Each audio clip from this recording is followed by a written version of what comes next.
Hello, नमस्कार. मी doctor आरती निसर्ग talks मध्ये तुमचं स्वागत करते. आज आपण अतिशय महत्त्वाच्या अशा विषयावरती चर्चा करणार आहोत. पोस्ट कोविड इन्फेक्शन रिकव्हरी आणि हृदयरोग या विषयावरती डॉक्टर विक्रांत विनीत महाजनी यांच्याशी आपण वेगवेगळ्या अँगल्सनी चर्चा करणार आहोत. डॉक्टर विक्रांत महाजनी हे कन्सल्टंट फिजिशियन व कार्डिओलॉजिस्ट आहेत. त्यांची मी थोडक्यात माहिती तुम्हाला देते. डॉक्टर विक्रांत महाजनी हे MBBS MD मेडिसिन आहेत. तसंच senior registrar Ruby Hall clinic Pune, FNIC Lilavati hospital व रिसर्च सेंटर मुंबई. त्यांनी DCCM दीनानाथ मंगेशकर हॉस्पिटल व सुपर स्पेशालिटी ICU पुणे येथून केलं आहे. तसंच ते DAPD बोस्टन युनिव्हर्सिटी अमेरिका इथून झालेले आहेत. त्यांनी डिप्लोमा इन कार्डिओव्हॅस्क्युलर मेडिसिन हे जॉन हॉपकिन्स युनिव्हर्सिटी अमेरिका इथून केलेले आहे. तसंच राष्ट्रीय व आंतरराष्ट्रीय पातळीवरती हृदयविकार व ICU बद्दल प्रत्येकी 3 असे शोध निबंध त्यांनी प्रसिद्ध केले आहेत. डॉक्टर विक्रांत महाजनी हे सातारा जिल्हा हेडक्वार्टर्स OPDचे पॅनल कन्सल्टंट आहेत. आणि मुख्य म्हणजे करोना पॅन्डेमिक मध्ये पहिल्या दिवसापासून डॉक्टर विक्रांत हे फ्रंटलाईन वरती कार्यरत आहेत. तर डॉक्टर विक्रांत यांचं मी निसर्ग टॉक्स वरती स्वागत करते.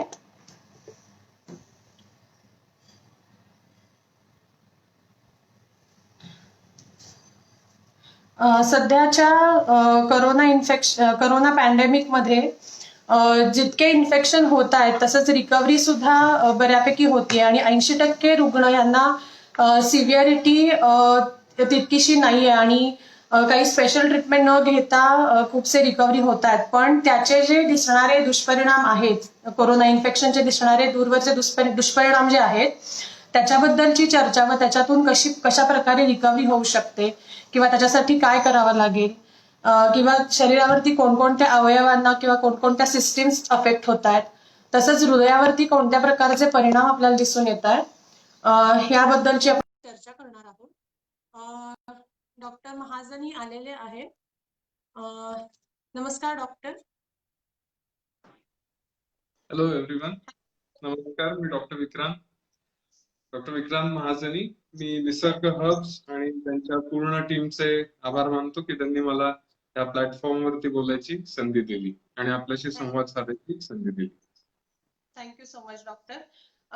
जसं की आम्ही ऐकलंय तुम्ही पहिल्या दिवसापासून करोनाच्या पेशंट्सला बघताय किंवा फ्रंटलाईन वरती काम करताय, तर तुमचा अनुभव आणि रिकव्हरी झाल्यानंतर त्या पेशंट्स मध्ये दिसणारे जे काही साईड इफेक्ट किंवा सिम्पटम्स जे आहेत तर त्याच्याबद्दल सर तुम्ही आम्हाला थोडीशी तोंड ओळख करून द्या की नक्की शरीरामध्ये करोनामुळे काय प्रकारचा बदल होतो आणि त्याची मेकॅनिझम काय आहे शरीरावरती होणारा. करोनाच्या बाबतीत म्हणजे आता एक 7 ते 8 महिन्यामध्ये जो कालावधी गेला आणि जो आम्हाला एक्सपिरियन्स करोनाबद्दलचा आला, तर त्याचं बिहेवियर ऑफ अ डिसीज हे बरंचसं म्हणजे त्याची एक प्रक्रिया शरीरामधली ही बरीचशी इतर फ्लू सारखी दिसते. परंतु ज्याप्रमाणे इतर फ्लू मध्ये थोडं तरी आपल्याला पूर्वीची माहिती असल्यामुळे जे काही मेजर्स घेता यायच्या किंवा प्रेडिक्शन असायची की ह्या पेशंटला हे लागू शकतं, त्या पेशंटला ते लागू शकतं, तसं थोडंसं ह्या डिसीज मध्ये व्हल्नरेबिलिटी दिसते. म्हणजे खूपशे पेशंट लक्षण विरहितच आहेत जे की कॉन्टॅक्ट टेस्टिंग मधनं पॉझिटिव्ह आले, ज्याला आपण असिम्प्टमॅटिक पॉझिटिव्ह म्हणतो. काही जणांना अगदी सोपी पद्धतीची लक्षणं आली ज्याच्यामध्ये तोंडाची चव जाणं, वास जाणं, कणकणी येणं, काही जण नुसतंच पायाला गोळे येतात, ही एक व्हेरी कॉमन कंप्लेंट आहे. काहींना पोटात दुखतंय, डायरिया होतो आणि ह्याच्या व्यतिरिक्त ताप येत नाही, धाप लागत नाही, दम लागत नाही. हे सौम्य स्वरूप. मध्यम स्वरूपामध्ये आपल्याला बघायला मिळतं की त्यांना ऑक्सिजनची गरज पडते, धाप लागायला लागते, खोकला अतिप्रमाणात यायला लागतो. आणि तीव्र स्वरूपाची म्हणजे शरीरातल्या इतर अवयवांवरती सुद्धा करोनामुळे दुष्परिणाम होऊन ते निकामी होतात. पेशंटला कृत्रिम लाईफ सपोर्टची गरज पडते. अच्छा. त्याला तीव्र आहे. मुळात हा ड्रॉपलेट्स म्हणजे हवे नाकावाटे आणि तोंडावाटे पसरणाऱ्या ड्रॉपलेट्स म्हणजे द्रव पदार्थांमध्ये असलेल्या व्हायरसेस मधनं जास्त करून ट्रान्समिट होतो असं दिसतं. आणि टच किंवा कुठल्याही वस्तूवरनं जर तो आपल्या शरीरामध्ये गेला तर त्याचं प्रमाण कमी असावं असं काही जगातल्या विख्यात संशोधन केंद्रांची मानणं तसं आहे. पण जर डायरेक्ट नोज टू नोज किंवा माउथ टू नोज ट्रान्समिशन झालं तर अशा पेशंटमध्ये त्याचा व्हायरल लोड म्हणजे त्याचं व्हायरसचं प्रमाण हे जास्त असण्याची शक्यता आहे आणि त्या लोकांना मध्यम ते तीव्र स्वरूपाचा आजार होतो. मुळात एस नावाचे रिसेप्टर्स असतात आपल्या नाकामध्ये, तोंडामध्ये, पोटामध्ये. जिकडे हे व्हायरस जाऊन चिकटतात तिथं त्यांचं द्विगुणीकरण होतं आणि स्पेसिफिकली फुफ्फुसांचे जे अल्व्हेओलर सेल्स असतात म्हणजे तिथल्या ज्या पेशी आहेत त्याच्याकडे त्याला जाण्याची अट्रॅक्ट होण्याची हे जास्त अफिनिटी खूप जास्त आहे शरीरातल्या इतर अवयवांपेक्षा. आणि त्याच्यानंतर त्याला जो काही आपली इम्युनिटी म्हणजे रोगप्रतिकारक शक्ती रिस्पॉन्स दाखवते जेव्हा व्हायरस ऍक्च्युली आत गेलाय आणि द्विगुणित होत राहतोय त्यावेळेस शक्यतो लक्षणं दिसून येत नाहीत. लक्षणं तेव्हा दिसतात ज्यावेळेस त्या व्हायरसनं ऑलरेडी डॅमेज करायला सुरुवात केलेली, ज्याला आपण इन्फ्लमेशन म्हणतो. म्हणजे आतमधनं फुफ्फुसाला सूज यायला लागणं, घसा दुखायला लागणं किंवा ताप यायला लागणं अशा पद्धतीनं ते दिसून येतं. आणि ही त्याची प्रामुख्याने लक्षणं आहेत. आणि दुसरं म्हणजे ज्यावेळेस ही रोगप्रतिकारक शक्ती अतिप्रमाणात काम करते म्हणजे शस्त्र असलेले जवानांचं जर युद्ध संपलं आणि तेच आता आपल्या विरुद्ध उभे राहिले तर जी अवस्था आपली होईल तसं इतर अवयवांचं व्हायला लागतं. म्हणजे ब्लड प्रेशर खालावतं, किडनीवरती ताण यायला लागतो, लिव्हरला एखाद्या वेळेस प्रॉब्लेम येऊ शकतो, ज्याला मल्टी ऑर्गन डिस्फंक्शन म्हणतात. पण शक्यतो जे रुग्ण खूप वेळेत आमच्यापर्यंत पोहोचले किंवा ज्यांनी वेळेत टेस्टिंग करून घेऊन गाईडलाईन्स फॉलो केल्या ते 99% तरी रुग्ण व्यवस्थित बाहेर निघाले. पण ज्यांनी ते लक्षणं दुर्लक्षित ठेवली किंवा त्याच्याबद्दल फारसं मला होऊच शकत नाही, साधा व्हायरल ताप असेल, मी कशाला टेस्ट करू किंवा थोडंसं स्टिग्मा मध्ये क्रिएट झाला होता, गावातली लोक घरातच घेत नाहीत. अशा काही शुद्ध कारणांकरता त्या लोकांनी टेस्टिंग टाळलं आणि ऍक्च्युली धाप लागल्यानंतर जेव्हा आमच्याकडे आली त्यावेळेस ती जी फेज असते ना ती खूप पुढे आलेली फेज आहे त्या आजाराची. अच्छा. आणि त्यानंतर त्यात सुद्धा ज्यांना मल्टी ऑर्गन ऑलरेडी डिस्फंक्शन झालेलं आहे म्हणजे इतर अवयवांना पण खराबी आली ते पेशंट मात्र दगावले. त्यातल्या अगदी खूप हायर सेंटर्स मध्ये खूप कमी प्रमाणात त्याचा सर्व्हायव्हल रेट आहे. तर एक 7-8 महिन्यामध्ये थोडस ही इन्फॉर्मेशन खूप क्लिअर झाली आपल्याला की अर्ली डिटेक्शन आणि काय ट्रीटमेंट सुरू करायची त्याचे पॉइंट ऑफ ट्रीटमेंट कधी कुणाला ड्रग्ज द्यायची कोणाला नाही द्यायची, कुणाला हाय इंटेन्सिटी थेरपी लागू शकते जे की अगदी सुरुवातीला अजिबातच काही प्रेडिक्शन नव्हतं. त्यामुळे आता बऱ्यापैकी मेडिकल ट्रीटमेंट ह्याच्या मध्ये बऱ्यापैकी त्याच्यावरती कंट्रोल आहे असं जाणवतं. अच्छा, म्हणजे थोडक्यात की लक्षणं दिसायला लागली किंवा शंका आली तर लगेच टेस्ट करून घेऊन लवकरात लवकर डॉक्टरांना दाखवणे हे खरं तर स्वतःलाच वाचवण्याचं एक साधन असू शकतं. स्वतःलाही आणि आपल्या घरातल्या इतरांनी. घरातल्या इतरांनी. बरोबर डॉक्टर. अतिशय छान उत्तर दिलेलं आहे सर तुम्ही. सर दुसरा एक प्रश्न माझा असा आहे की निगेटिव्ह रिपोर्ट आला तरी परत लोकांचा काही वेळेला पुन्हा टेस्ट केल्यावरती पॉझिटिव्ह रिपोर्ट येतो. तर यामागचं काय कारण आहे आणि दुसऱ्यांदा रिइन्फेक्शन होण्याचे चान्सेस असतात का? मुळात 3 पद्धतीनं बेसिक टेस्ट केल्या जातात. कोविड आहे का नाही हे कन्फर्म करण्याकरता. त्यातली सगळ्यात पहिली टेस्ट आहे ती आरटीपीसीआर आली होती जी वाईडली इंडियामध्ये वापरली गेली. आरटीपीसीआरचं सेन्सिटिव्हिटी ही जवळजवळ 53 ते 63% आहे. पण उरलेल्या ह्याच्यामध्ये ती फॉल्स निगेटिव्ह येऊ शकते. एक लक्षात घ्या ह्या टेस्टचा ऍडव्हान्टेज काय असतो की ह्याच्यात फॉल्स पॉझिटिव्ह कोणी असू शकत नाही. म्हणजे मला कोरोना नाहीये पण मी पॉझिटिव्ह आलो असं कधीच होणार नाही.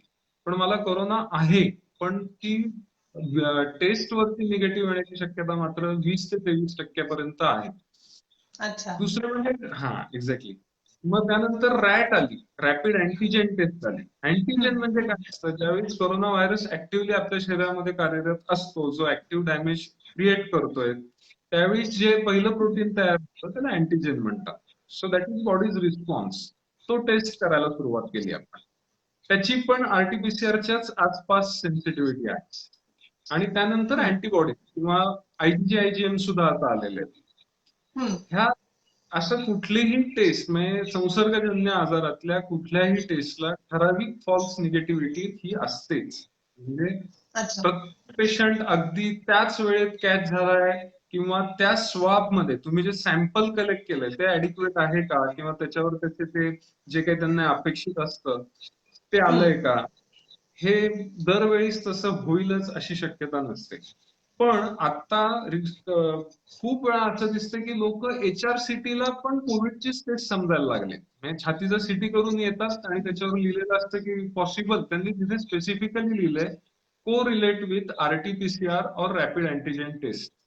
हम्म. हम्म. पॉसिबल कोविड म्हणजे आहे. ती एकमेव टेस्ट नाहीये ती. ती अच्छा. एकमेव टेस्ट नाहीये, ती फक्त ओव्हरऑल डिसीजचा सिरियसनेस सुद्धा नाही, त्याचं डायरेक्ट कोरिलेशन सिरियसनेसशी नाहीये. तरी हम्म. सुद्धा पॉसिबली लंग्सना काही इंजुरीज आहेत का, ज्याच्याकरता अच्छा. ऍक्टिव्हली काही करणं गरजेचं आहे का, किंवा इन्स्टिट्यूशनल आयसोलेशनची गरज आहे का. बरेचदा दिसताना पेशंट खूप स्टेबल दिसतो, पण हा. सिटीवर लंग्सना बऱ्यापैकी डॅमेज असतं आणि त्याला 2-3 दिवसानं जाऊन ऑक्सिजन लागण्याची शक्यता असते. सो हम्म. हम्म. त्याच्याकरता थोडस एक्सरेपेक्षा चांगलं जजमेंट आहे. बरोबर, जसं आपण पूर्वी टीबी मध्ये सुद्धा सुद्धा जरी कितीही एक्सरे मध्ये टीबी दिसला तरी सुद्धा आपण कुठं ना कुठं त्याचे आरटीपीसीआर असेल, जीन एक्सपर्ट तपासणी असेल किंवा AFB बघणं असेल, हे कन्फर्म केल्याशिवाय त्याची मेडिसिन देत नाही. हम्म. हम्म. त्यामुळे ह्या टेस्ट ऍक्च्युली पॉझिटिव्ह निगेटिव्ह जरी आल्या तरी सुद्धा रिपीटेडली टेस्ट केल्या जातात की पेशंटला इनजस्टिस होऊ नये, म्हणजे उगाच कोणाला तरी औषधं दिली जाऊ नये. पण तरी सुद्धा आता आम्ही ऍज अ डॉक्टर्स जे आयसीयूत काम करतोय, हम्म. आम्ही जर कोरोना सदृश्य लक्षणं दिसली पण टेस्ट निगेटिव्ह आल्या तरी सुद्धा अग्रेसिव्हली ट्रीटमेंट सुरू करायला सुरुवात केलेली आहे. We don't wait for the अच्छा. रिपोर्ट. कारण हम्म. रिपोर्ट्सना हम्म. काही त्याला 28-24 तास लागतायत. तोपर्यंतचा जो वेळ पेशंटने तुम्हाला दिलाय तो वाट बघण्यात घालवण्यात अर्थ नाही. यू स्टार्ट बरं. ट्रीटमेंट. जर तुम्हाला वाटलं ठीक आहे it's not Covid probably, you can stop. पण 48 आवर्स नुसतेच वाया घालवले असं नाही करू शकत. हे ऍटलिस्ट बेसिक जे डेक्झामिथाझोन किंवा मिथाइलपेडनिसोलोन हे जे रेकमेंड केलेलं आहे हम्म. सीडीसीने किंवा WHO ते तरी पेशंटला जायलाच. अच्छा. अँटीव्हायरल्स देण्याकरता तुम्ही थांबू शकता, यू कॅन बाय टाइम, की खरंच गरज आहे का नाहीये हम्म. आणि टेस्टच्या संदर्भात. अं, त्यामुळे तरी. खूप जणांमध्ये गैरसमज आहेत. पहिले टेस्ट निगेटिव्ह आली होती पण मग नंतर पॉझिटिव्ह आली. हम्म. माझ्याकडे जवळजवळ 25 दिवस ऍडमिट असलेल्या एका पेशंटच्या 3 आरटीपीसीआर निगेटिव्ह आल्या. पण we treated that patient as COVID only, कारण त्याची सगळी लक्षणं त्याच्यासारखी होती. पेशंट बाहेर आला. हो. पण हो. त्याची कुठली टेस्ट पॉझिटिव्ह नाही आली. Later we did his antibodies hmm. वर पॉझिटिव्ह. अँटीबॉडीज मात्र पॉझिटिव्ह होत्या, म्हणजे डेफिनेटली त्याला कोविड होऊन गेला. अच्छा. म्हणजे कोणतीही टेस्ट किती व्हॅलिड आहे याचा निष्कर्ष फक्त डॉक्टरच ठरवू शकतात आणि पेशंटला सुद्धा खूप गैरसमज असतं की मी अँटीबॉडी करू का अँटीजेन करू का, ते स्वतःहून करण्यापेक्षा डॉक्टरांच्या सल्ल्याने हा, केलेलं जास्त कधी योग्य कधी पडेल. चांगलं, कधी चांगलं. आणि बरोबर. सुरुवातीला थोडंसं कसं झालं की काही नियम गव्हर्नमेंटचे खूप स्ट्रिंजंट होते. हा, म्हणजे हम्म. एखाद्या पेशंटची जर आरटीपीसीआर जरी तो तुम्हाला किती कोविडचा दिसला पण आरटीपीसीआर किंवा रॅट निगेटिव्ह असेल तर त्याला कोविडच्या आयसोलेशन मध्ये तुम्हाला ठेवता येतं नाही, अच्छा. कन्सिडरिंग दॅट की प्रोबॅबली त्याला नसेल आणि तुम्ही त्याला पॉझिटिव्ह करून सोडाल इन हाय रिस्क हा. कॉन्टॅक्ट. त्यामुळे हा. इनिशियली हा. इट वॉज टू स्ट्रिंजंट की बाबा एक तरी रिपोर्ट पॉझिटिव्ह पाहिजे त्याच्यावर तुला मी कोविडच्या याच्यात ऍडमिट करून घेणार नाही. इट वॉज अच्छा. In very right also. पण आता तितकं हे राहिलेलं नाहीये, कारण कम्युनिटी आउटब्रेक नंतर एवढी पॉप्युलेशन पॉझिटिव्ह होणं हे एक्सपेक्टेडच आहे. त्यामुळे हो. More than reports now we start treating patients as COVID only. Sir अतिशय छान माहिती दिली आहे तुम्ही. आणि लोकांना जे खूप सारे प्रश्न असतात की काय टेस्ट, कुठली टेस्ट, काय त्याचा अर्थ, याचा त्यांचे खूपसे प्रश्न सॉल्व्ह झाले असतील त्याच्यामध्ये. सर नेक्स्ट प्रश्न मी तुम्हाला असा विचारते की बऱ्याच लोकांना याच्यामध्ये श्वसनाचे त्रास होत आहेत आणि हृदयाचे त्रास होत आहेत. तर रिकव्हरी नंतर याचं कितपत प्रमाण राहतं आणि ते कमी करायला काय करता येऊ शकतं? श्वसनाचा बऱ्याच जणांना त्रास राहतोय हे तर नक्की आहे. म्हणजे जरी किती एक आयसीयूचा जर मी माझ्या इथला डेटा अनालाइज करायचं ठरवलं तर ज्यांना 14 दिवसापेक्षा जास्त दिवस आयसीयू मध्ये ठेवून मॅनेज करायला लागलं त्यातल्या 50% लोकांना तरी घरी ऑक्सिजन द्यावा लागला. कारण अच्छा. त्यांचं लंग्स डॅमेज इतकं एक्सटेन्सिव्ह होतं की ते इतक्या लवकर रिकव्हर होईल किंवा नाही हे आता तर तुर्तास नाही सांगू शकत. आणि हॉस्पिटल रिलेटेड इन्फेक्शन त्याच्यामध्ये होऊ नये त्यामुळे एक स्मॉल ऑक्सिजन रिक्वायरमेंट पर्यंत पेशंट आल्यानंतर आम्ही त्यांना होम ऑक्सिजनवर घरी सोडायला सुरुवात केली. ह्याच्यामध्ये ब्रॉन्कायटिस मध्ये आपल्याला जी लक्षणं दिसून येतात ना ही मात्र काही जणांमध्ये म्हणजे ज्यांना सौम्य किंवा मध्यम स्वरूपाची लक्षणं आली त्यांच्यामध्ये थोड्या बहुत प्रमाणात ही होत आहे. ज्याच्यामध्ये कोरडा खोकला असणं, चिकट घशामध्ये आल्यासारखं सांगतात पेशंट पण बाहेर पडत नाही. किंवा थोडं चढायला चढलं किंवा संडासला समजा कुंथावं लागलं तर त्यांना धाप लागतीये. ह्याच्या पेशंट्स कडनं काही अशा हृदय रिलेटेड फार स्पेसिफिक कंप्लेंट्स आलेल्या नाहीयेत अजून. पण त्यांच्यासाठी सुद्धा काही विशिष्ट पद्धतीची केअर ही मात्र डेफिनेटली गाईडलाईन्सनी ऍडवाइस केली. आता जे फुफ्फुसासाठी ज्यांना ट्रीटमेंट घ्यावी लागली विशेष करून न्यूमोनिया झाला ना 3 महिना ते पुढचे 2 महिन्यापर्यंत पालथं झोपण्याची ज्याला कार्प म्हणलंय त्यांनी कोविड अवेक रिपोझिशनिंग प्रोटोकॉल. एक लक्षात घ्या कोविडचा जो न्यूमोनिया होतो तो फुफ्फुसाच्या खालच्या आणि मागच्या भागामध्ये होतो. जेव्हा आपण पाठीवरती झोपतो त्यावेळेस त्या भागाला एक्सपांड होण्याकरता फारशी जागा नसते म्हणजे तो भाग जास्त फुगू शकत नाही शरीराच्या वजनामुळे. त्यामुळे पालथं झोपून खोल श्वास घेतल्यामुळे छातीचा मागचा आणि खालचा भाग बऱ्यापैकी फुगू आणि बंद होऊ शकतो ज्याच्यामुळे तिथली घाण बाहेर पडण्यास मदत होते आणि त्याची इलॅस्टिसिटी इंटॅक्ट राहते. दुसरं म्हणजे गरम पाण्याची वाफ घेणं, कोमट पाणी पिणं. त्याच्यानंतर आता टास्क फोर्सचे पण जे आपले चीफ आहेत त्यांनी सुद्धा काही हर्बल हे सुचवले ज्याच्यात स्पेसिफिकली नीम आहे, कालमेघ आहे, तुलसी आहे, गुडूची आहे, लॉंग पेपर आहे, आमला आहे. ह्या गोष्टींचा सुद्धा वापर करायला हरकत नाही. आणि ह्या इफेक्टिव्हली म्हणजे त्यांनी सुद्धा स्वतःच्या एक्सपिरियन्स मधनं ह्या गोष्टी सांगितल्यात आपल्याला. So it's very well proved and probably studied analysed. हार्टच्या पेशंट करता मात्र स्पेसिफिकली WHO रेकमेंड करतं की 150 मिनिट मॉडरेट एक्सरसाइज एका आठवड्यामध्ये जावा. बरेचदा जे जिम ट्रेनर्स वगैरे सुद्धा माझ्याकडे 5 ते 6 लोक जे रेग्युलरली जिम करणार आहेत ते ऍडमिट होऊन गेले फॉर कोरोना. सो त्यांचा एक मोठा क्वेश्चन असतो की मी जिम परत जॉईन करू शकतो का. खरं म्हणाल तर ऍक्च्युअली आहे ना अशी जी लोक आहेत जे ऍथलीट्स आहेत त्यांच्यामध्ये कितीही माझ्याकडे अपरंटली त्याचे रिपोर्ट्स खूप सिव्हिअर डिसीजचं हे दाखवत होते परंतु त्या 2-3 पेशंट रिकव्हरी खूप फास्ट झाली. हे मला अजूनही चांगलं वाटत म्हणजे those had athlete body structure or physique म्हणजे ज्याला आपण खेळाडू वृत्तीचं हे म्हणतो त्यांच्यामध्ये रिकव्हरी पण खूप फास्ट होतीये. त्यामुळे ते रादर एन्थुझियास्टिक की मी आता परत जिम वगैरे जॉईन करू शकतो का. पण 10 ते 15 दिवस पुढं रिकव्हरी नंतर स्पेसिफिकली WHO ने रेकमेंड केलं की तुम्हाला विश्रांतीचं घ्यायची आहे. तुम्ही मिनिमम ते मॉडरेट स्ट्रेनचे एक्सरसाइज आठवड्याला मिळून 150 मिनिटं एवढंच करणं अपेक्षित. ह्याच्यात मेजर ड्रॉबॅक्स काय होत आहेत की हा आजार जसा फुफ्फुसांचा आहे तसाच गुठळ्या तयार करण्यास सुद्धा प्रवृत्त करणारा आहे. सो विगरस एक्सरसाइजेस मध्ये एखाद्या वेळेस ज्या भागात फुफ्फुसाला इंजुरी होऊन गेली कोविडची, तिथे फुफ्फुस हम्म, फुटण्याची शक्यता असते वजन उचलल्यामुळे किंवा ज्याला आपण न्युमोथोरॅक्स म्हणतो. हा हम्म, हम्म. अशा इंज्युअर्ड लंग्स मध्ये म्हणजे पूर्वी टीबी होऊन गेलेल्या पेशंट बरेचदा अचानकपणे फुफ्फुस फुटलं म्हणून येतात, न्युमोथोरॅक्स म्हणून. तसं कोविडमध्ये सुद्धा जर तुम्ही फार स्ट्रेसनस एक्सरसाइजेस काही करायला गेलात हम्म, हॅफेझाइडनी, तर हम्म, हम्म. न्युमोथोरॅक्सची रिस्क बघायला मिळाली. दुसरं म्हणजे कार्डियाक पेशंट्स मध्ये सुद्धा एखाद्या वेळेस ह्याच्यात काय होतं, व्हॅस्क्युलायटिस होतो. व्हॅस्क्युलायटिस म्हणजे रक्तवाहिन्यांना सुद्धा सूज येते कोविडमुळे. त्यामुळे हम्म, ज्या हम्म. लोकांमध्ये ऑलरेडी छोट्या छोट्या गुठळ्या असतात त्या तिथून तुटतायत, सटकतायत आणि फुफ्फुसाच्या रक्तवाहिनी किंवा हृदयाच्या मुख्य रक्तवाहिनीमध्ये जाऊन अडकण्याचे पण प्रकार दिसून आले. त्यामुळे अच्छा. एक्झॅक्टली. त्यामुळे त्यांनी एक माइल्ड टू मॉडरेट स्वरूपाचा 150 मिनिटाचा वीकली एक्सरसाइज, गरम पाण्याची वाफ घेणे, जी काही ही रेकमेंडेड आयुर्वेदिक प्रिपरेशन्स आहेत ती घेऊ शकता तुम्ही. काही जण हळद दूध सुद्धा रेकमेंड करतायत. Definitely you can go for that, काही प्रॉब्लेम नाही. अच्छा.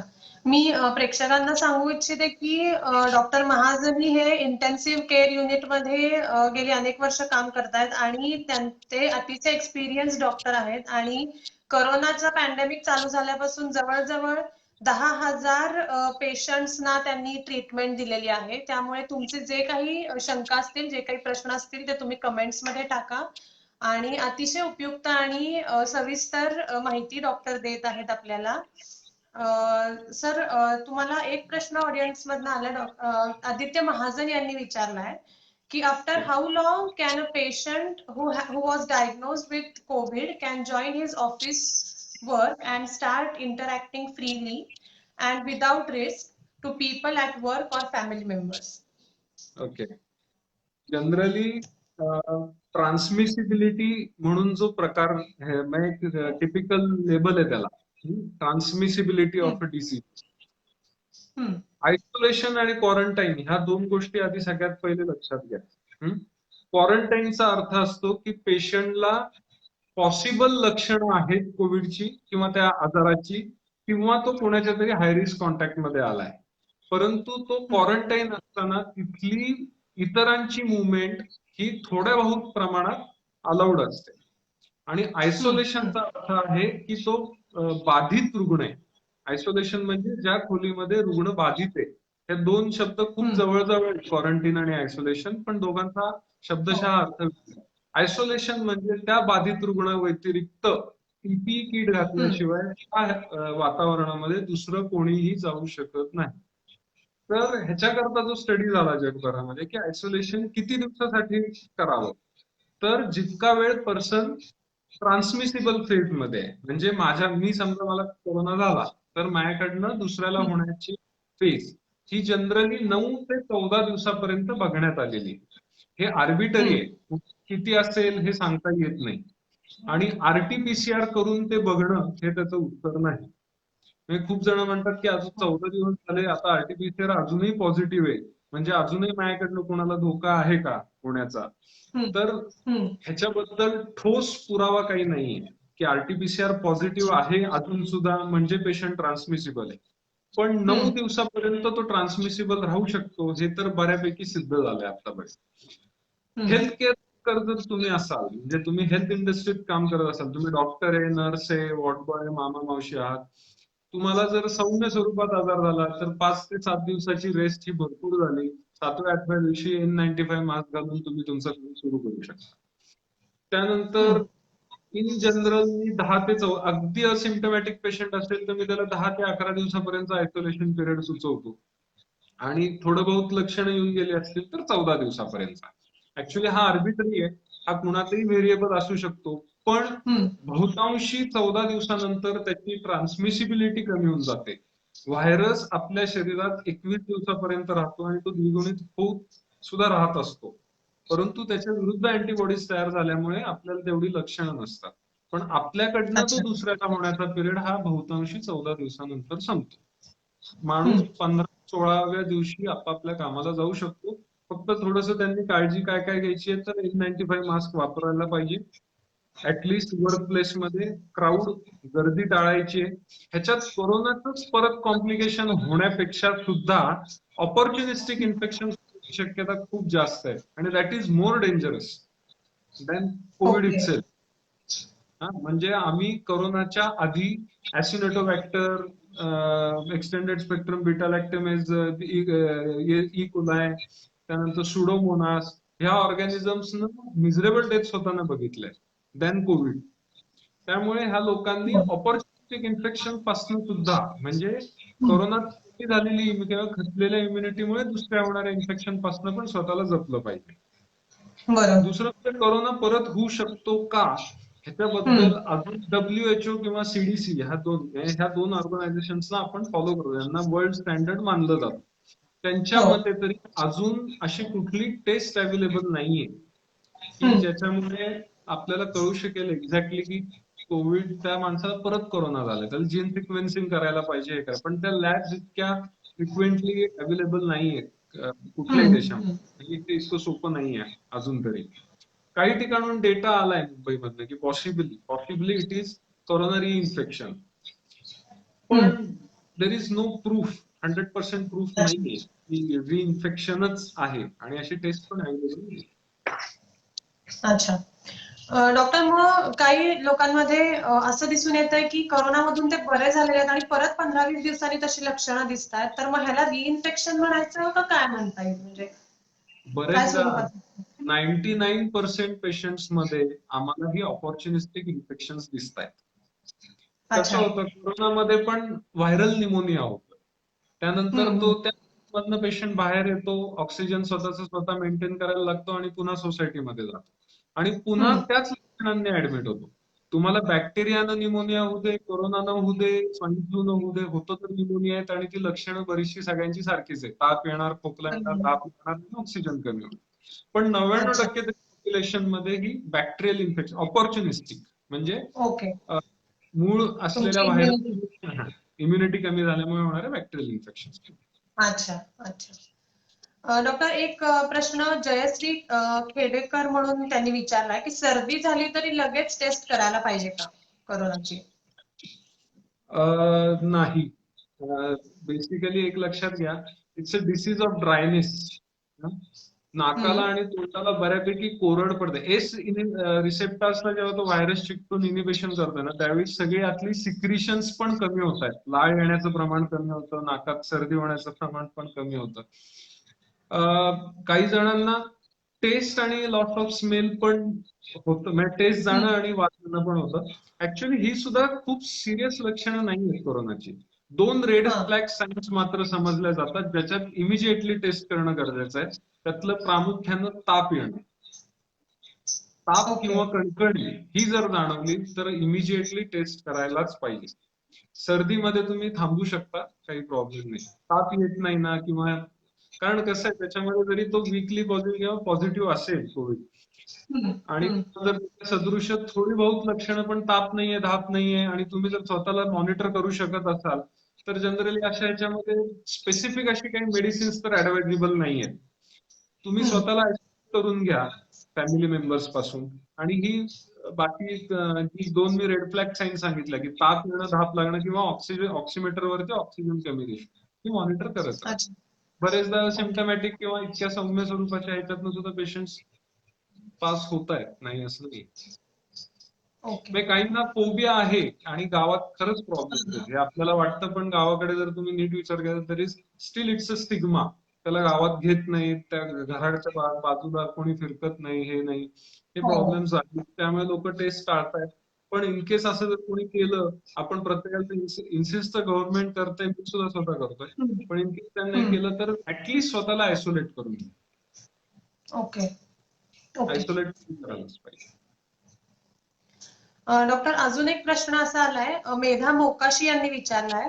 त्यांनी जलनेतीबद्दल विचारलंय की ती इफेक्टिव्ह आहे का आणि कोल्ड का वॉर्म वॉटरनी करायला पाहिजे किंवा सलाईन वॉटर पाहिजे का बेटाडीन ड्रॉप्सनी करू शकतो? प्लीज इलॅबोरेट करा. अच्छा. जलनेतीबद्दल खूप रेप्युटेड डॉक्टर्सनी, specially the head of Dinanath Mangeshkar hospital, जे की माझे पण टीचर आहेत. तर त्यांनी त्याच्याबद्दल बराच स्टडी केला. त्यांनी स्वतः इतका मोठ्या प्रमाणात डेटा कलेक्ट केला आणि ते इफेक्टिव्ह आहे असं एक प्रमाण काढलं. ओके. परंतु मला पर्सनली विचाराल तर आपण म्हणतो ना, आपण गुरुला फॉलो करतो आणि आता मी सुद्धा ह्या गोष्टी करतोय स्वतःहून जलनेती. कोमट पाण्यानं करतो. बाकी कुठलंही ओके. दुसरं काही त्याच्यामध्ये वापरायला जात नाही. नाव इट्स बीन हम्म. 7-8 महिने खूप रोज 100 कोरोनाच्या पेशंट मधनं फिरतोय. पण आज सगळ्यात तरी त्या ह्याच्यात कधी प्रॉब्लेम आला नाही. पण मला असं वाटतं पर्सनली की कुठल्याही मेडिकेशन्सनी हे बिटाडीन वगैरे करणं योग्य नाहीये. साधं कोमट पाणी वापरू शकता. ह्याच्यातनं मूळ मला तरी असं वाटतं, जेवढं मी जलनेतीबद्दल वाचलं, कोरोना मरतो का नाही मला माहित नाही त्यातनं, कारण कोरोना व्हायरसला किल करायला 70 डिग्री सेल्सिअसचं टेम्परेचर लागतं. 70 डिग्रीचं पाणी तुम्ही नाकामध्ये घालू शकत नाही. पण ऍटलिस्ट जे काही सिक्रिशन्स नाकामध्ये आपल्या नॉर्मली राहिलेली असतात की ज्याच्यामुळे एखाद्या वेळेस स्टिक होऊन तिकडे आणि काही इन्फेक्शन्स वाढू शकतात, ती तरी क्लिअर होऊन जातात. ओके. बहुधा तो कॉन्सेप्ट त्याच्यामध्ये असावा असं वाटतं. Than killing corona virus actually. Okay, म्हणजे प्रिव्हेन्शन म्हणून तुम्ही हे करू शकता जलनेती. ओके. हे बघा, खूप तुम्ही छान. जे काही आता करताय प्रिव्हेन्शन, मला खूप जण प्रश्न विचारतात. आम्ही दूध हळद पितोय, आम्ही हे करतोय, आम्ही ते करतोय. कसं असतं, आपल्याला कशावर तरी फेथ पाहिजे. हो. ज्या गोष्टी ठीक आहे, ह्या गोष्टींचे कुठलेही हार्म नाही. नाही, हे स्टडी व्हायला खूप वर्ष जावी लागतात. त्याला एक सबस्टेन्शियल डेटा यावा लागतो, जो की इतक्या we are too early to comment on anything की हे प्रिव्हेंटिव्ह बरोबर. आहे, हे इव्हन ड्रग्स ट्रीटमेंट सुद्धा तुम्हाला वाटतंय, पण अजून ही सगळी ड्रग्स, इव्हन ॲलोपॅथिक ड्रग्स, हे डेक्सामेथाझोन नाही म्हणणार, पण रेमडेसिवीर, टोसिलिझुमॅब, प्लाझ्मा थेरपी आणि काय काय एबीएट अँटीबॉडीज येतात, हे अजूनही संशोधनाच्याच स्वरूपात वापरलं जात आहे. पर्याय नसल्यामुळे ती ड्रग्ज आहेत आता म्हणून. काही अघोरी करत नाही ना, ह्याच्याकडे लक्ष ठेवा. तुमचा विश्वास असलाच पाहिजे कुठल्या ना कुठल्या ह्याच्यावर की ह्याच्यामुळे बाबा मला त्रास होणार नाही. ह्याच्यामुळे आपली सायकोलॉजी जागेवर राहते, you will be in sound mood. नाहीतर लोकांना इतका फोबिया आहे की काय वाटेल ते करतायत. मी एवढंच बरोबर. मॉनिटर करतो की तुम्ही डोळ्यात तर हळद घालत नाही ना, त्याची बाकी जे काही कंटिन्यू करा, हरकत नाही. थँक्यू डॉक्टर, खूपच चांगली माहिती देताय तुम्ही. आणि सर, नेक्स्ट अजून एक प्रश्न आपल्याला ऑडियन्स मधनं असा आलाय. तानाजी जाधव यांनी विचारलाय, साधारण फुफ्फुसे चांगली होण्यासाठी किती महिने लागू शकतात इन्फेक्शन झाल्यावरती? फुफ्फुस चांगली होणे, आता ह्याच्यासाठीचा असा ऍक्च्युअल डेटा, हे बघा, आपण सगळेच अमेरिकेतला डॉक्टर असो नाहीतर आपल्याकडचा अगदी जकातवाडीतला डॉक्टर असो, आपण सगळेच 7 महिनेच त्याच्यात शहाणे आहोत. त्यामुळे त्याच्यात डॅमेज होऊन गेलेल्या फुफ्फुसांकरता एक्झॅक्टली कुणामध्ये किती % फुफ्फुस डॅमेज झालं, त्याला किती वेळ, अशा फुफ्फुस खराब झाणाऱ्यांमध्ये किती वेळ, हे व्हेरी होणार आहे. प्रत्येकाच्या आधीच्या मी म्हणलं ना, ज्यांचे ॲथलेटिक फिजिक आहे किंवा ज्यांनी पहिल्यापासून व्यायाम आणि हेल्दी लाईफस्टाईल ठेवली, त्यांच्यामध्ये डेफिनेटली रिकव्हरी खूप चांगली दिसते. पण ज्यांचं सेडेंटरी लाईफस्टाईल आहे, म्हणजे जाडी, ओबेसिटी, नंतर व्यायामाचा अभाव आणि व्यसन, ह्या लोकांमध्ये मात्र ह्या आजाराचे झालेले इफेक्ट हे अगदी 2-2-3, माझ्याकडे अजूनही 3 महिन्यानंतर एक पेशंट येतोय, आजही त्याला तेवढाच ऑक्सिजन लागतो. कारण वजन जास्त आहे, फुफ्फुसाला म्हणावी तितकी जागा मिळत नाही उघडझाप करायला, जाडीमुळे त्याला ऑलरेडी ओएसए म्हणतो आम्ही, तो पण प्रकार आहे. तुम्हाला अंडरलाईन काय प्रॉब्लेम्स आहेत त्याच्यावर फुफ्फुस कशी रिकव्हर होतील हे डिपेंड करतं. तो किती कालावधी असू शकतो किंवा आयुष्यभर सुद्धा ऑक्सिजन लागू शकतो. ओके. डॉक्टर, एक प्रश्न शशिकांत नातू यांनी विचारलाय की how many times a day should we take steam आणि हाऊ इफेक्टिव्ह इज इट? मी मगाशी म्हणलं तसं, स्टीम किंवा कुठलेही प्रकार जे तुम्ही प्रिव्हेंटिव्ह म्हणून करताय, हे करत राहा. ह्याला असं काही प्रमाण नाहीये. म्हणजे किती वेळा स्टीम घेतल्यानं कोरोना व्हायरस मरतो असा डेटा तुम्हाला कुठेही मिळणार नाही, आणि कुठल्या रेकमेंडेड ऑर्गनायझेशनच्या साईटवर तर डेफिनेटली नाही. पण शक्यतो बाहेर न आल्यानंतर आंघोळ केल्यावरती तुम्ही दिवसातनं एकदा अशी स्टीम घेऊ शकता. काही जण सकाळ संध्याकाळ रेकमेंड करतायत. पण मेक शुअर की तुम्हाला आतमधून कुठून बर्न्स वगैरे होत नाहीयेत ना, नाहीतर कोरोना बाजूला राहील, ह्याचे प्रॉब्लेम ट्रीट करत बसायला लागतील. अति प्रमाणात नको कुठलीही गोष्ट. अति तुम्ही प्रमाणात काही म्हणालात तसं. करायचं. बरोबर. ओके. डॉक्टर, म्हणजे थोडक्यात की तुमची लाईफस्टाईल तुम्ही तशी डिझाईन केली पाहिजे, म्हणजे रेग्युलर व्यायाम, आहार चांगला आणि जे काही प्रिव्हेंटिव्ह तुम्ही मेजर्स घेतायत ते जर चालू ठेवले तर थोड्याफार प्रमाणात कोरोनापासून वाचण्याचे चान्सेस आहेत किंवा रिकव्हरीचे चान्सेस चांगले आहेत. एक्झॅक्टली. वाचण्यापेक्षा रिकव्हरीचे चान्सेस खूप जास्त आहेत. बरोबर. डॉक्टर, अजून एक प्रश्न आपल्याला ऑडियन्स मधून आलाय. मधुरा पाटील यांनी विचारलाय की after diagnosis of COVID-19 exactly when patient go for test second time just to avoid further spread of infection. नाही, सुरुवातीला जेव्हा कॉन्टॅक्ट ट्रेसिंग केलं गेलं होतं, ज्याच्याकरता मॅपिंग केलं गव्हर्नमेंटनी, म्हणजे एक पॉझिटिव्ह केस जर ट्रॅव्हल करून दुसरीकडे आला तर त्या टेस्टच्या ह्याच्यात किती जणांना एक्सपोज झाला तेवढ्यांना ते टेस्ट करायचे, आयसोलेट करायचे त्यांच्या इन्स्टिट्यूशनल आयसोलेशनला, आणि बाहेर असताना ते टेस्ट रिपीट करायचे. पण हा सुरुवातीचा प्रोटोकॉल होता. आजच्या तारखेला टेस्ट रिपीट करून ती निगेटिव्ह झालीये का बघायची गरज नाही. 9व्या ते 10व्या दिवसानंतर जरी तुमची टेस्ट पॉझिटिव्ह असेल तरी ह्याची गॅरंटी नाही की तुम्ही ट्रान्समिसिबल फेज मध्ये नाही. Generally all in all 9 to 10 days नंतर पेशंट नॉन ट्रान्समिसिबल होतो ऍज पर द डेटा. त्यामुळे परत RT-PCR करत बसायची गरज नाही. त्यातून काही फारसा एक्स्ट्राऑर्डिनरी इन्फॉर्मेशन मिळत नाही. ओके. डॉक्टर, आणि अजून एक टेस्ट जी CRP जी टेस्ट आहे, तर त्याच्याबद्दल एका ह्यांनी विचारलंय ऑडियन्स मधून की रुपाली बाफना विचारतायत, is CRP test necessary in Covid? CRP test necessary in Covid? हो.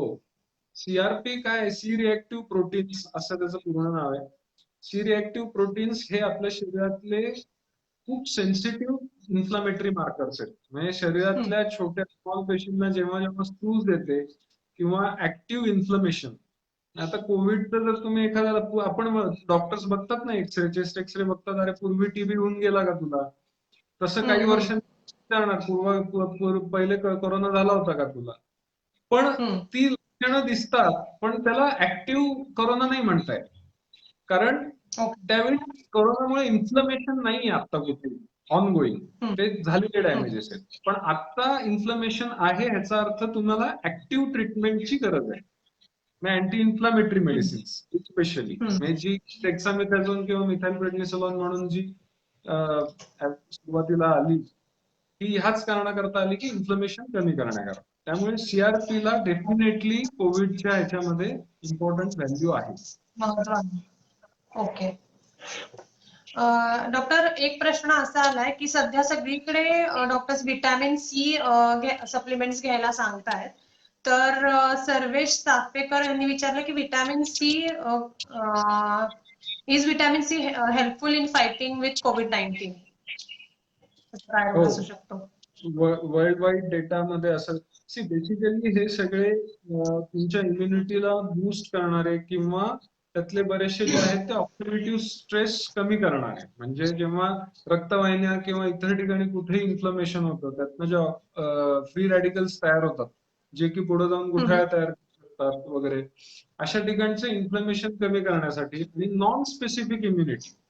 एक लक्षात घ्या, कोरोनाशी बऱ्याचशा ह्यातलं आपण आता जे पण काही करतोय हे सपोर्टिव्ह फॉर ह्युमन फिजिओलॉजी नीट राहण्याकरता हे सगळे सपोर्टिव्ह ट्रीटमेंट आहे.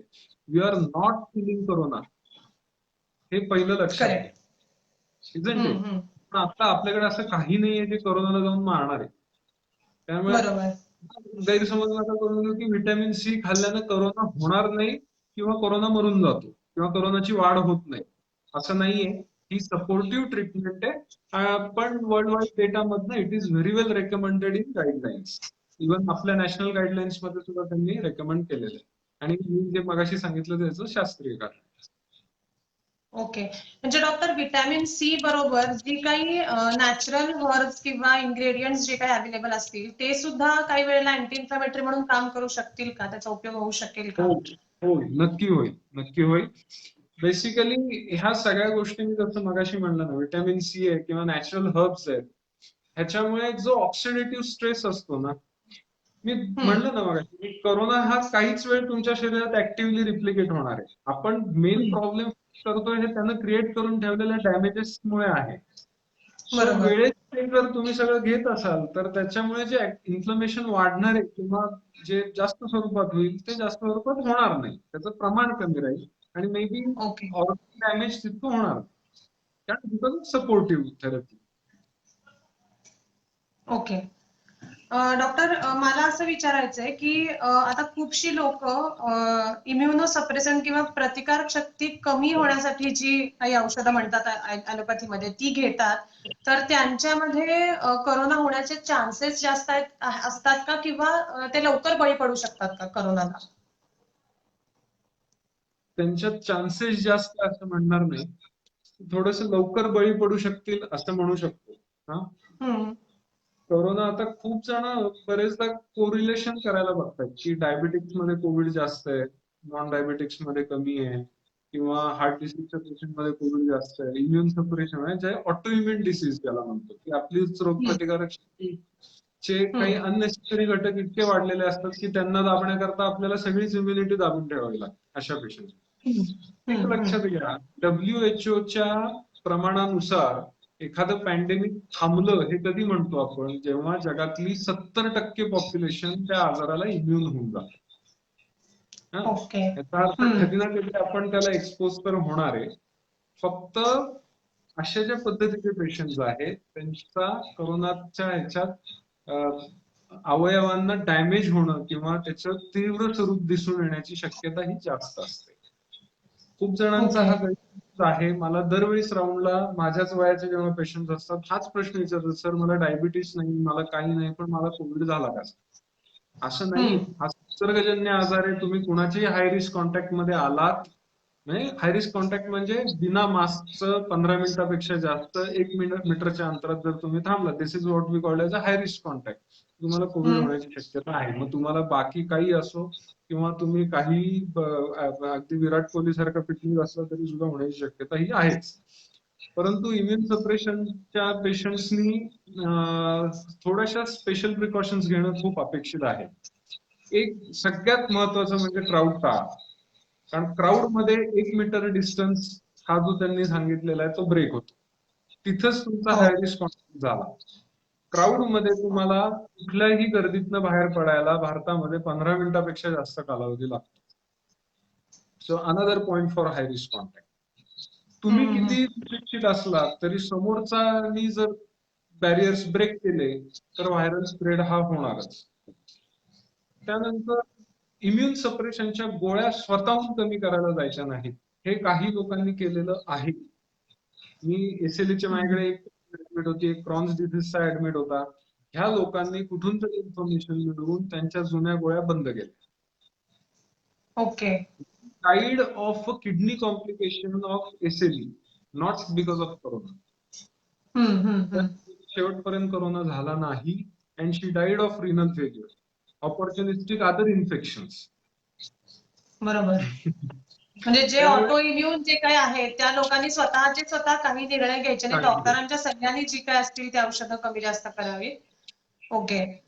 कारण हाच खूप गैरसमज लोकांमध्ये होतोय की आता मी माझी प्रतिकार शक्ती कमी होतीये आणि तर मी स्वतःच कमी करू का वगैरे असे खूपसे लोक विचार करतात. म्हणूनच हा प्रश्न डॉक्टर, खरं मी तुमच्याकडनं क्लॅरिफिकेशन मिळाल्यामुळे जास्त ते ऑथेंटिक झालंय आता. डॉक्टर पेशंट पण असंच आहे बरं का. म्हणजे जसं तुम्ही ऑटो इम्युनचं म्हणताय, कॅन्सर पेशंट जे किमोथेरपी पण बराचसा असाच प्रश्न आहे. आता ह्याच्यात खूप बरेच अदर हे पण आहेत, इम्युन मॉड्युलेटर्स असतात, इम्युन सप्रेशन्स असतात. पण ही काही औषधं आहेत ही चालू असताना सुद्धा तुम्ही तुमच्या डॉक्टर्स म्हणजे फिजिशियन्स किंवा रुमॅटॉलॉजिस्ट किंवा ऑन्कोलॉजिस्ट तुम्हाला जे प्रिस्क्राईब करून देत आहेत त्याच्यानंतर त्यांच्याकडनं हम्म, प्रॉपर इन्फॉर्मेशन घ्या.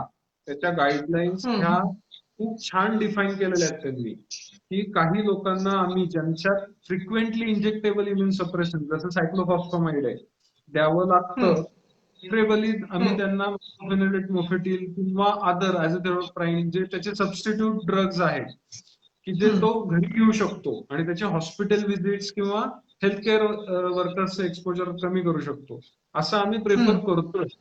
की बाबा किंवा अच्छा. रिटुक्सिमॅब घेणं की ज्याला 2-3 महिन्यातनं 6 महिन्यातनं एखादं इंजेक्शन घेतलं तरी सुद्धा चालू शकेल. पण हे changes let the doctors do. स्वतःहून हम्म. मॉडिफिकेशन करायला जाऊ नका.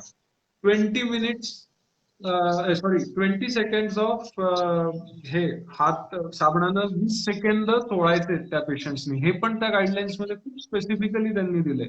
बाहेरून कुठूनही आल्यानंतर घरात आल्यावरती अराउंड 20 सेकंड्स हात साबणानं चोळून धुवायचे. Very specifically mention for immune compromise people. Okay. Doctor खूपच छान माहिती देताय आणि ऑडियन्स मधून पण सगळ्यांचं खूप कौतुक येतं की व्हेरी हेल्पफुल आणि very nice information, very good information असे येत आहे. डॉक्टर एक प्रश्न असा आहे नॅझल स्प्रे बद्दल की any use of nasal spray at least some use of steam we consider that way use of nasal spray म्हणजे नॅझल स्प्रे यूज करू शकतात का असा एक प्रश्न विचारलेला आहे सुहास जैन यांनी. नेझल स्प्रे कुठल्या स्वरूपातला? नेझल स्प्रेचे बरेच प्रकार आहेत. म्हणजे काही जणांना नाक चोंदल्यावरती वापरतात, काहींना हम्म, ड्राय नोज साठी काही हे चालू असतात, ऍट्रोपिक रायनायटिस वगैरे ज्याला आम्ही म्हणतो. पण जे काही हम्म. रेग्युलर मेडिसिन्स आहेत ते चालू ठेवलेच पाहिजेत. ओके. त्याचा ओके. आणि कोरोनाचा काही संबंध नाही. ओके. सर वैशाली सातपुते यांच्याकडून एक क्वेश्चन आलाय. CT values on CT chest report, is it helpful to shift COVID patient from COVID ICU to non-ICU and how much helpful? अरे खूप इम्पॉर्टंट प्रश्न आहे हा. अं, खूपदा डॉक्टर्स कडनंच आम्हाला आता सीटी छातीचं सीटी करणं हे इतकं पॉप्युलर झालंय कोविडमध्ये की हम्म, दुसरं कुठलीही तपासणी न करता माणूस पहिले जाऊन स्वतःच सुद्धा जात आहेत सीटी करून यायला आणि हम्म, त्याचा हम्म. कळवतात सर 12 आहे, सर 18 स्कोर आहे, 20 स्कोर आहे, आयसीयू लागेल. पण खूप एक्सपर्टशी बोलल्यानंतर आणि स्वतः या एक्सपिरियन्स मधनं गेल्यानंतर माझं सुद्धा वैयक्तिक मत असं आहे की CT score is not directly related with the severity of disease. सीटीचा ओके. स्कोर हा त्यातल्या लंगच्या कुठल्या कुठल्या भागामध्ये इन्व्हॉल्वमेंट आहे त्याला 5-5-5 असे त्यांनी आकडे दिलेत आणि सगळा मिळून एक हम्म. 25 स्कोर तयार केलाय. ओके. जरुरी नाहीये माझ्याकडे स्कोर 10 असलेला पेशंट सुद्धा व्हेंटिलेटरवर गेलाय आणि 21 स्कोर असलेला पेशंट एक 72 तास ऑक्सिजन लावून पुढे 2 दिवस वॉर्डमध्ये राहून घरी गेलाय. So specifically CT it is definitely informative, no doubt. It is more हम्म, sensitive हम्म. than chest X-ray, but not okay. directly correlated with the severity of disease. आपल्याला ओके. मागं म्हणलं ना की आरटीपीसीआर सुद्धा कधी कधी नाही येते पॉझिटिव्ह पण आम्ही त्याला कोविड म्हणूनच ट्रीट करतोय. हम्म, सीटीचं सुद्धा सिव्हिरिटी ह्या मॉडेलिटीज ह्या खूप वेगळ्या करण्याकरता आणि ह्याच्यासाठी डेव्हलप झालेल्या आहेत. एक लक्षात घ्या हम्म. आपल्याला पेशंट ट्रीट करायचा आहे रिपोर्ट नाही. हो बरोबर आहे. मी पुन्हा एकदा प्रेक्षकांना सांगू इच्छिते की डॉक्टर विक्रांत महाजनी हे कन्सल्टंट फिजिशियन आहेत आणि ते ICU मध्ये इंटेन्सिव्ह केअर युनिट मध्ये काम करतात आणि पॅन्डेमिकच्या पहिल्या दिवसापासून ते कोरोनाचे पेशंट्स ट्रीट करतायत. जवळजवळ 10,000 पेक्षा जास्त पेशंट्स त्यांनी आतापर्यंत ट्रीट केलेले आहेत. अतिशय उपयुक्त आणि गरजेची अशी माहिती सरांकडून आपल्याला मिळतीये. तर तुमचे काही कमेंट्स असतील, काही क्वेश्चन्स असतील तर प्लीज कमेंट्स मध्ये टाका. सर आपल्याला एक तुम्ही क्लॅरिफाय करू शकाल का की SpO2 बद्दल खूप सारे गैरसमज आहेत की किती SpO2 नक्की पाहिजे. माझा 92 चालाय 93 चालाय तर मी लगेच झालंय का कोविड मला किंवा काय, तर काय SpO2 ची लेवल पाहिजे? कारण हल्ली घरीच सगळे मॉनिटर करायला लागलेले आहेत SpO2 स्वतः स्वतः. हो. आणि त्यात पुन्हा असे पण प्रश्न आहेत की काही मॉडेल्स आहेत ती चायनीज आहेत. आम्ही हो मशीन ते बरोबर आहे का का हो चुकीचं आहे वगैरे असे बरेच आहेत. बेसिकली त्याच्याकरता जी टेक्नॉलॉजी रेकमेंड केली गेली आहे ना, बायोमेडिकल मशीन्सचे जे कोणी काय म्हणतात स्टँडर्ड प्रोटोकॉल्स आहेत, त्याच्यानुसार जी हम्म, रेकमेंड केली गेलेली असतात ती आयसीयू मध्ये आहेत. ज्याची कमीत कमी कॉस्ट ही 50,000 पासून 1 लाखापर्यंत असते. परंतु ही मशीन्स काही आपण प्रत्येकाला देऊ शकत नाही घरी. बरोबर. त्याच्याकरता त्यांनी काही इन्फ्रारेड बेस्ड डिटेक्टर्स जे काढलेत छोटे, ते नॉट इक्विव्हॅलंट किंवा त्याची तेवढी स्टँडर्ड क्वालिटी नसते, पण ग्रॉसली तुम्हाला इन्फॉर्मेशन देऊ शकतात. हम्म? हम्म, बरेचदा त्याच्यामध्ये बॅटरी संपत आलेली असताना काही वेग रिडिंग्स तुम्हाला दिसू शकतात. जसं की बीपी ॲपरेटसच्या बाबतीत सुद्धा इलेक्ट्रॉनिक हे प्रॉब्लेम दिसून येतात. कारण त्याच्यामध्ये हम्म, तेवढं प्रेशर जनरेटच होऊ शकत नाही, त्यामुळे ब्लड प्रेशर प्रत्येकाचं लो दाखवतं. तसं HpO2च्या प्रोब मध्ये सुद्धा त्याची सेन्सिटिव्हिटी जर कमी झाली तर काहीही वेग आकडे दाखवतो. हार्ट रेट 20च दाखवतो, ऑक्सिजन सॅच्युरेशन 40 दाखवतो.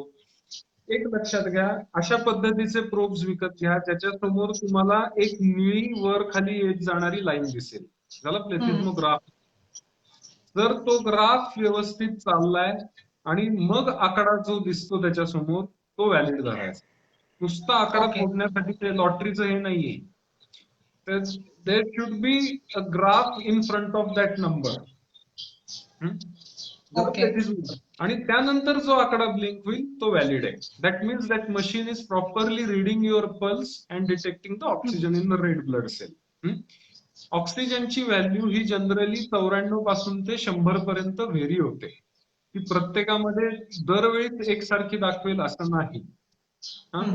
परंतु 92 ते 90च्या खाली आल्यानंतर आणि थोडी बहुत धाप लागलेली आहे का किंवा जाणवते का हे सुद्धा बघायला पाहिजे.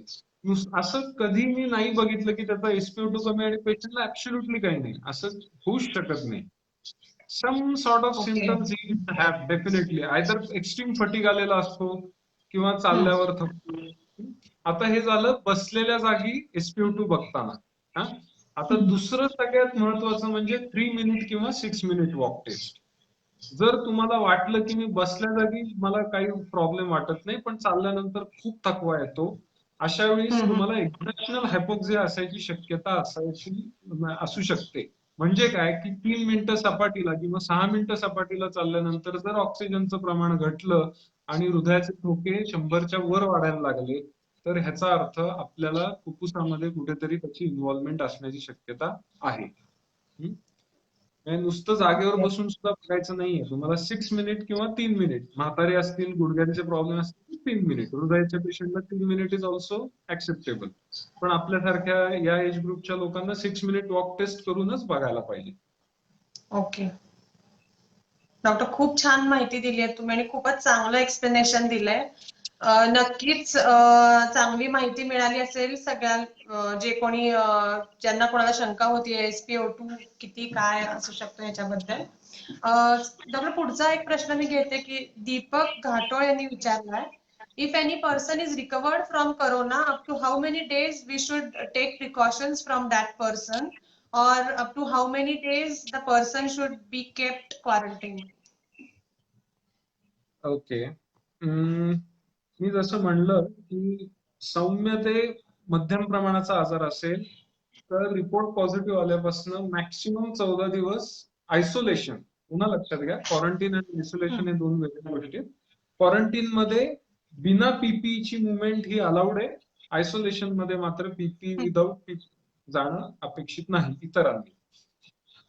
14 ओके. दिवसापर्यंत तरी आयसोलेशन असावं त्या पेशंटचं. जर त्याला इन्स्टिट्यूशनल आयसोलेशन लागलं असेल म्हणजे लक्षणं असताना आणि जर तीव्र स्वरूपाचा आजार असेल आणि त्यातून तो बाहेर आला असेल तर जनरली 3 आठवड्यापर्यंत रिपोर्ट पॉझिटिव्ह आल्यापासून अशी ओके. काळजी घ्या. अच्छा. म्हणजे घरातल्यांनी इतर लोकांनी त्याला सपोर्टिव्ह असं काय बाकी करणं अपेक्षित आहे किंवा काय प्रिव्हेंटिव्ह बाकी मेजर्स घेण्याची गरज आहे का? हो. सगळ्यात पहिलं म्हणजे ज्या मोठ्या झाकणाच्या वॉटर बॉटल्स असतील त्यांच्या घरामध्ये कॉमनली शेअर घ्यायचं. Very common thing for contamination.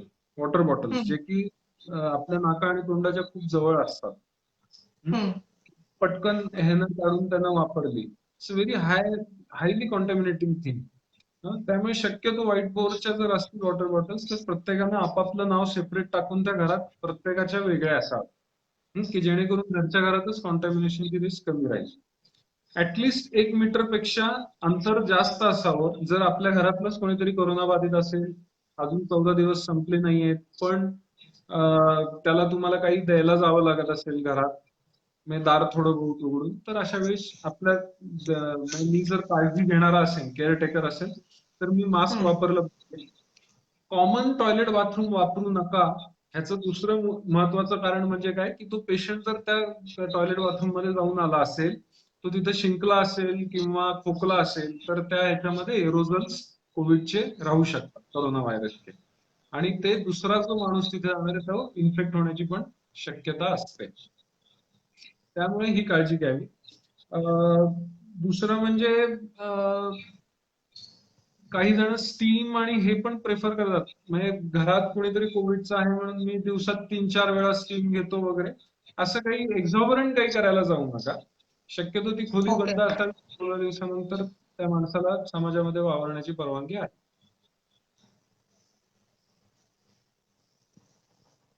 Okay. Doctor, thank you so much. खूपच चांगली अशी माहिती सर तुम्ही दिली आहे. प्रत्येक प्रश्न अगदी वेल एक्सप्लेन आणि पुरेशी माहिती दिलेली आहे तुम्ही. अजून एक प्रश्न शेवटचा आता हा घेते की what is your opinion about a secondary infection, and because there are many more people reinfected second time COVID pneumonias with ACS or stroke TE, what is your opinion about all this?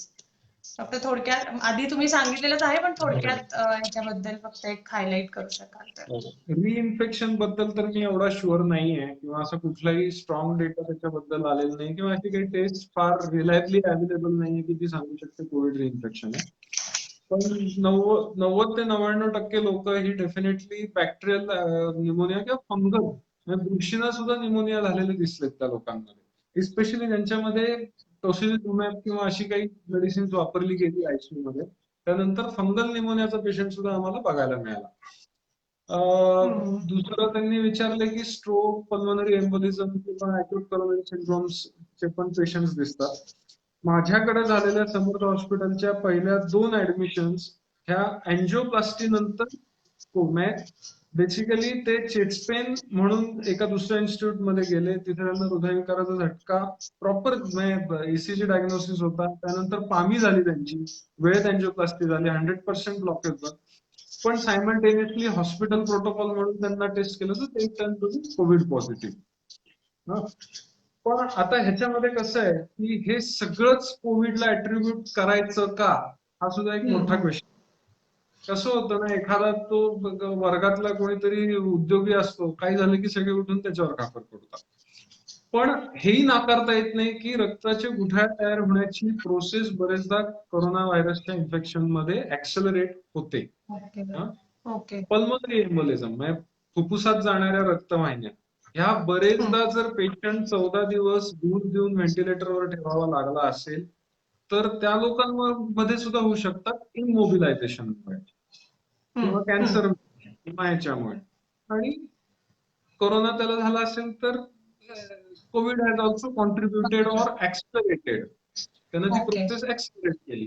पण ते सुद्धा लोक बघायला मिळत आहेत.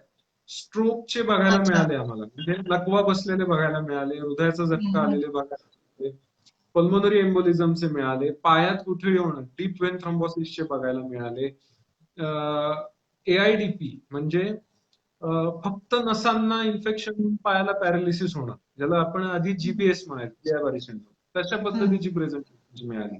मेनिंजायटिस, मेंदूला सूज येणं, कोरोना व्हायरसचे infection, it's like other RNA viruses. त्यामुळे तो इट इज फॉलोइंग. मी पहिलं म्हणलं ना की इतर फ्लू मध्ये सुद्धा जसा आम्हाला कोर्स ऑफ डिसीज बघायला मिळाला, तसं ह्याच्यातही बऱ्यापैकी बघायला मिळतं. मेंदूची अच्छा. इन्फेक्शन मिळाली, मेनिंजायटिस मिळाले, बऱ्याच त्याचे अनुषंगाने येणारे बऱ्यापैकी हे बघा. Thank you doctor. खूपच छान माहिती दिली आहे तुम्ही आणि आताच्या या पॅन्डेमिक मध्ये लोक घाबरून गेलेत की रिकवर जरी झालोय तरी परत अजून मला त्रास होतोय, पुढं काय होणार आहे काय नाही याबद्दलच्या खूपशा शंकांचं तुम्ही निरसन केलंय. एकच आणि मी तुम्हाला सांगतो की 19 ते 20 प्रकारचे वेगवेगळे सिम्पटम्स हे तुम्हाला आठवडा 2 आठवड्यापर्यंत जाणवत राहणार आहे. कुठले कुठले आहेत? वास अजूनही आलेला नाहीये, टेस्ट अजून लागत नाही, पायाला सुया टोचल्यासारख्या वाटतात, हातापायाला मुंग्या येतात, काहींना रॅश पण आलाय, पोस्ट व्हायरल इन्फेक्शन ओके. मध्ये येतो त्याचा. हम्म. पण ह्यातले कुठल्याही लक्षणांचा आजाराच्या सिरियसनेसशी संबंध लावता आलेला नाहीये किंवा नाहीये. त्यातलं कोणीही परत ह्या लक्षणांकरता ऍडमिट झालेलं तरी पुण्यात आलेलं नाही. ओके. दुसरं म्हणजे त्याच्यासाठी काही मेडिसिन्स अशी स्पेसिफिक नाहीयेत.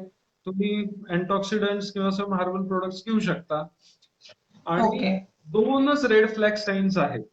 जर तुम्हाला कोविड होऊन गेला, तुम्ही बरे होताय घरी, पण जर तुम्हाला परत ताप आला किंवा धाप लागली, तरच त्याचा सिरियसनेस तुम्ही म्हणू शकता की आपल्याला काहीतरी वेगळं आहे किंवा ज्याच्याकरता पुन्हा हॉस्पिटलायझेशनची गरज पडते. ह्याच्या व्यतिरिक्त एक 15 ते 20 काही ना काहीतरी सिम्पटम्स आहेत, पण शक्यतो निग्लेक्टेड.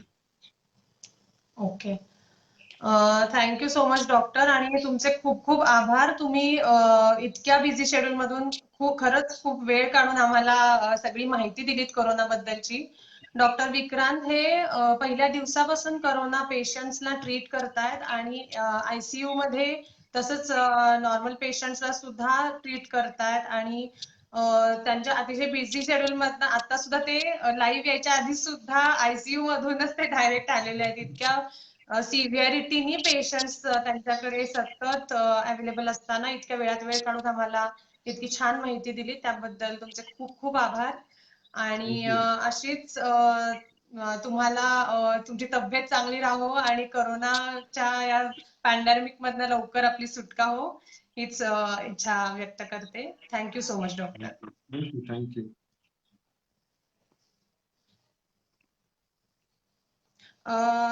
निसर्ग टॉक्स वरती पुढच्या रविवारी आपण एक नवीन विषयावरती बोलणार आहोत. तर सगळ्यांनी प्लीज जॉईन व्हा लाईव्ह वरती आणि मॅक्झिमम तुमचे प्रश्न टाका, कमेंट्स करा आणि स्टे सेफ, स्टे होम आणि stay tune. Thank you so much.